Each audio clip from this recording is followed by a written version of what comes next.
मैं हूं आपका होस्ट मोहम्मद असद मलिक। उम्मीद करता हूं आप सब दोस्त खैरियत से होंगे। आज की इस वीडियो में आप दोस्तों को बताऊंगा कि हम अपनी यूएसबी ड्राइव, पेन ड्राइव और मेमोरी कार्ड को किस तरीके से बूटेबल बना सकते हैं। मतलब कि हम विंडोज़ 7, विंडो 8, विंडो 10, विंडो 11 के लिए किसी भी यूएसबी ड्राइव को किस तरीके से बूटेबल बनाएंगे और इसका मुकम्मल A to Z प्रोसेस मैं आप दोस्तों को इस वीडियो में ब्रीफली डिस्कस करके बताऊंगा।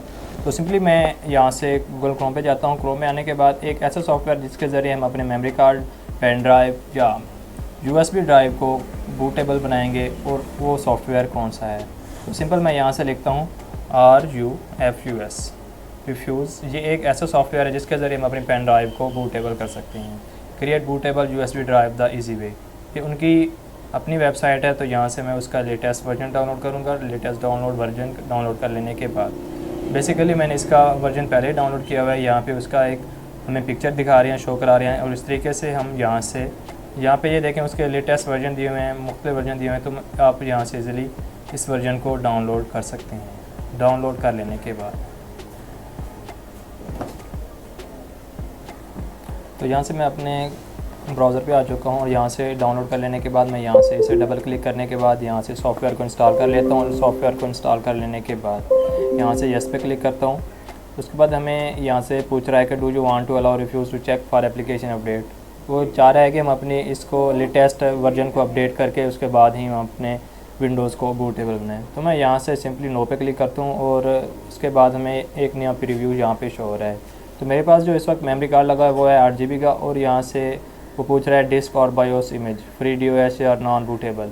तो यहाँ से आपने सेलेक्ट करना है डिस्क और ISO इमेज, ठीक। और उसके बाद आपने यहाँ से सेलेक्ट कर लेना है कि आपकी जो विंडोज़ है और आपने कहाँ से उसे इंस्टॉल करना है। आपने अपने मुतलका विंडोज़ को एक्सेप्ट करना है, ओके करना है और उसके बाद आपने यहाँ से इसे ओपन कर लेना है। फाइल नेम यहाँ पे विंडोज़ 7 मेरे पास है और उसके बाद ISO इमेज है।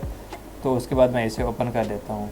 ओपन कर लेने के बाद यहाँ पे मुझे पार्टीशंस के मुख्तलिफ ऑप्शन शो हो रहे हैं। MBR होती है और उसके अलावा यहाँ पे एक और ऑप्शन भी शो होता है, मगर यहाँ पे फ़िलहाल मुझे MBR ऑप्शन ही शो हो रहा है। और टारगेट स्कीम में यहाँ पे मुझे बायोस शो हो रहा है। तो जस्ट आपने इसी ऑप्शन MBR और बायोस UEFI CSM इस ऑप्शन को सिलेक्ट कर लेना है। और उसके बाद यहाँ पे वॉल्यूम लेबल आपने मतलब अपने विंडोज़ होने के बाद बूटेबल बनाने के बाद आपने जो नाम रखना है वो यहाँ से आप अपने नाम चेंज कर सकते हैं। और उसके बाद यहाँ पे स्टेटस जो है वो रेडी, यहाँ से स्टार्ट। तो यहाँ से मैं सिंपली स्टार्ट के ऑप्शन पे क्लिक करता हूँ और उसके बाद यहाँ पे ये देखिए मुझे एक वार्निंग का ऑप्शन शो हो रहा है। तो यहाँ से मैं इसे वो पूछ रहा है कि ऑप्शन को स्टार्ट करने से पहले आपके मेमोरी कार्ड में जो भी डाटा है आप उसे इजीली कैसे डिलीट कर सकते हैं। और उसको डिलीट करना भी लाजमी होता है, वरना आपकी जो बूटेबल ड्राइव होती है वो बूटेबल नहीं होती। तो मैं इसे ओके करता हूँ। ओके करने के बाद यहाँ से इसका ऑप्शन स्टार्ट हो जाता है। तो इस तरीके से ये तकरीबन 5 से 7 मिनट लेगा और उसके बाद ईज़िली ये अपना वर्क परफॉर्म कर देगा।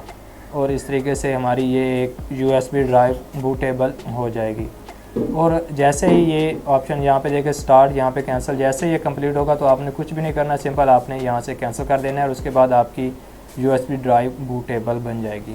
उम्मीद करता हूँ आप दोस्तों को मेरी आज की ये वीडियो लाजमी पसंद है। कि अगर आप दोस्तों को मेरी वीडियो पसंद आई है तो मेरी वीडियो को लाजमी लाइक करें और इसे अपने दोस्तों को ज़्यादा से ज़्यादा शेयर करें। थैंक यू गाइस, अल्लाह हाफिज़।